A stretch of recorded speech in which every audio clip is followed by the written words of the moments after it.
Une situation vraiment dramatique et presque terrifiante, non seulement pour les populations locales, mais aussi celles d'autres régions d'Ukraine, après plusieurs frappes de missiles russes sur plusieurs villes. Les systèmes ukrainiens de défense anti-aérienne ont réussi à neutraliser environ la moitié de ces tirs. D'autres ont frappé des cibles civiles.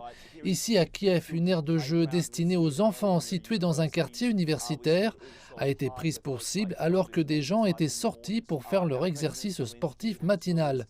Dans un communiqué ce mardi, le président Zelensky a estimé que l'Ukraine faisait face à un État terroriste. L'Ukraine ne peut pas être intimidée, elle ne peut être que plus solitaire. L'Ukraine ne peut pas être arrêtée, elle ne peut qu'être plus convaincue que les terroristes doivent être neutralisés. Au moment où je vous parle, il y a encore de l'électricité à Kiev, mais nous savons que dans plusieurs autres endroits dont Lviv, l'électricité a été coupée. Les équipes techniques tentent de rétablir le réseau, mais il ne s'agit que d'une petite partie du travail que l'Ukraine tente de faire face à ce qu'elle subit. Il s'agit maintenant d'une recrudescence particulièrement importante.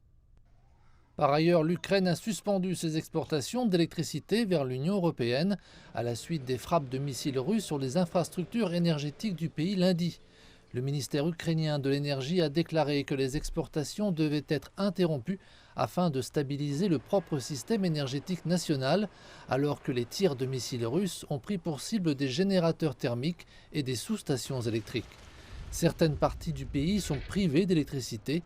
Le ministre ukrainien de l'énergie Herman Alushenko a déclaré que les attaques contre les infrastructures énergétiques du pays étaient les plus importantes depuis le début du conflit en février.